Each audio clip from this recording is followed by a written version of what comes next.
Welcome to Manifest Marriages. I'm Andrew and this is Bethany. Hello. And this is our last video. It's been a little while since we did one. We're a little under the weather, had a few things going on, and had some schedule conflicts. Yeah. And so my closing question is just about what we learned doing these videos and in this process, what you think.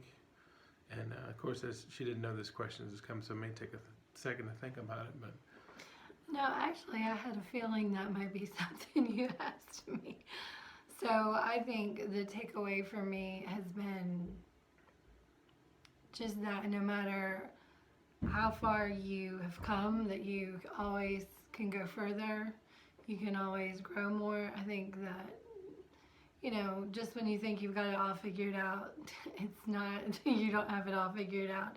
So I think just that lifelong learning and growing and just, there's always more. There's always further you can go, more that you could do, things about yourself you didn't realize. So I think that's the takeaway for me. How about you? I think for me, it was that, I thought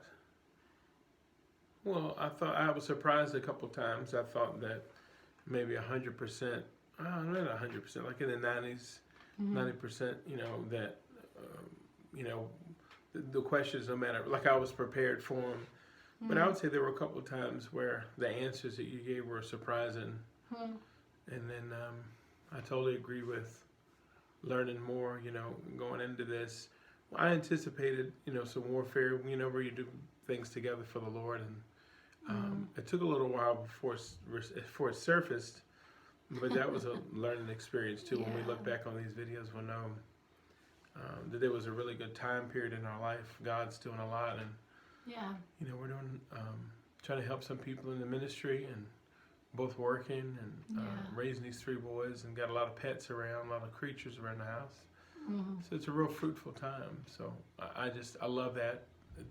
To answer that question too, just looking back on this time is going to be great, and I learned a lot. So I think doing videos together has been interesting in itself too, like, something to think about. But did you have a question over this, or just like the past few weeks? Or? I did have a question, and my question I kind of had in my mind before we thought it was going to be the last one. So it might feel like it's a big one, but at the same time I thought there might be 1 or 2 after it too. And then we got sick and whatnot. So it's, okay, this is going to be your last one. So the question was, what, if anything at all, if any at all, do you feel like us being from different cultures, different racial backgrounds has made a difference in our marriage? If it has made a difference in our marriage. I don't think so, because of where we grew up. We went to the same high school. We both grew up in Monroe. Right now we're living, very close to where you grew up. Our families are both here. So the only thing that's really different is that we look different. Like to me, neither one of us moved here from somewhere else.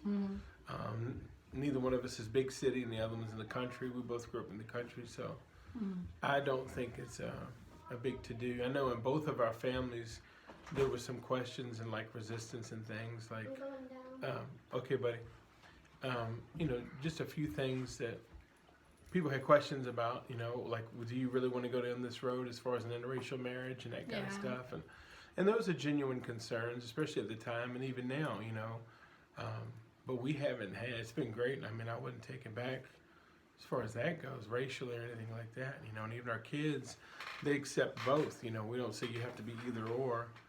You're both, and you can pick, choose that culture and those values that speak to you.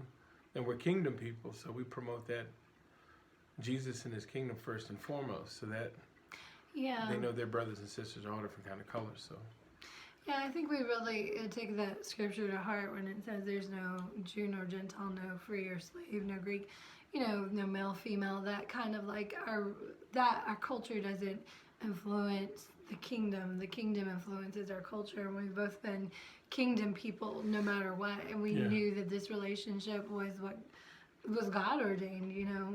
This was what he was speaking to both of us. So I don't think it's ever been a place like it's even been more like forgotten until other people bring it up, and you're like, Yeah, I don't. yeah, like we just don't think in those terms, you know. So No, and I mean, even when people bring up diversity, I make the joke about like certain organizations adopt diversity courses or diversity training, and then whenever I've been a part of them, I just think it's comical. I just start laughing because I'm like, yeah, I wake up to diversity every day. You know what I Yeah. mean? It's just a part of life, and in most places I've been a part of, organizations, they're male and female, they're mixed up races, and people get to know each other individually, yeah, whether you like somebody or not. A lot of times it's based on their personality and yeah. work ethic and things like that more than how they look.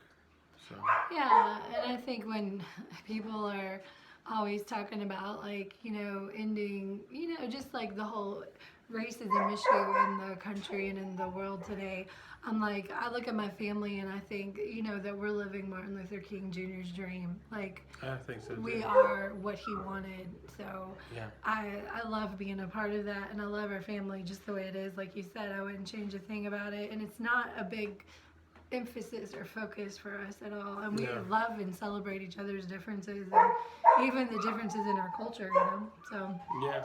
but yeah, so I Yeah. agree with that. Yeah, I guess one last one. I thought of one more while we were talking, and this will sum it up, I guess.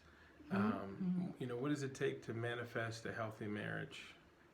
Manifest marriages. What does it take to manifest, to bring one out to, you know, manifest one, to not just show it or reveal it, but to bring it to fruition, you know, to where publicly, you know, Yeah. Pearl's having the time of kids went I down the hill. know.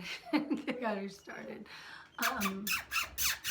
So I think as far as that goes, it very much is. It takes two. Like when it says it takes two to tango. Like you both have to be all in. I think to manifest a marriage. Like if one person is in it and the other's not, or they're out to dry, or even if it's like, you know, 50%, you can always feel like that deficit. So I would say it definitely takes two people being fully committed.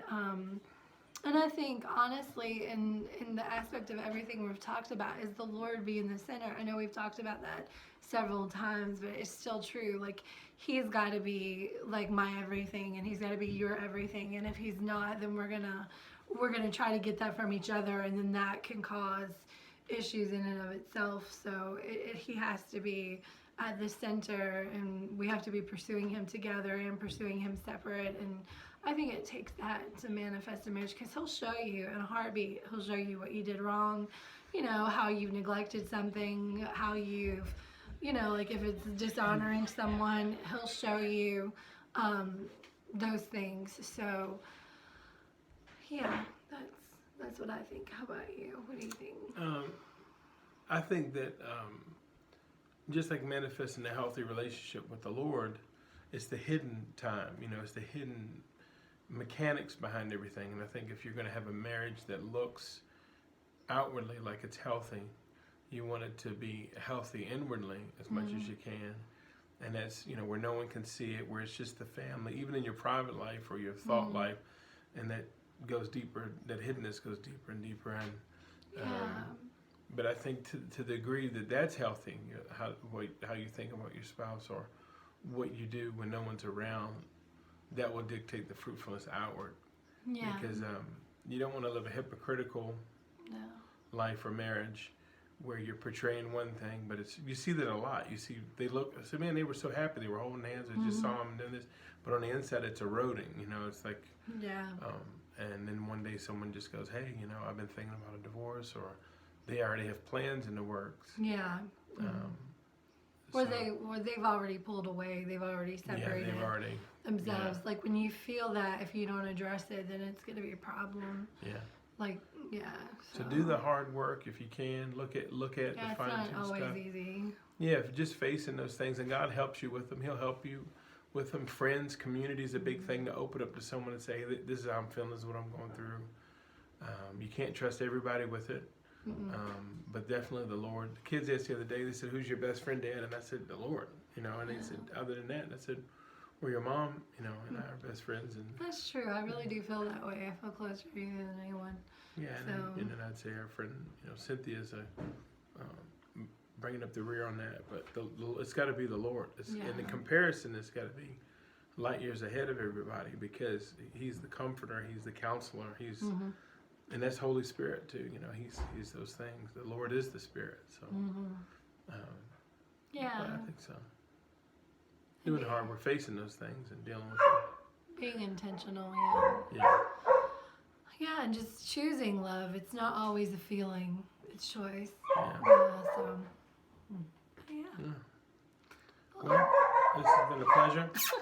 A little distracting this time, I think. A little distraction. Pearl, She's come really here. upset. I think all the boys are gone now. Come on, Pearl. You gonna get on the camera? Come here. Huh? Come here. Say hi to everybody. Look, say hi. Little girl. Little girl. She's not a little girl. Look, little girl, it's you. With your beard. Look, little girl, with your moist beard. This is my pointy girl. I had a dog's facial hair stay moist all the time. Why is that? Because she's slobbering all the time. You know, wet goatee at all times. Well, you guys have a great morning, afternoon, evening, whenever you watch this, and I hope this was helpful. Yeah, it's been fun. Yeah. Have a great morning, day, evening. And a happy Thanksgiving. Happy Thanksgiving. That's a good one.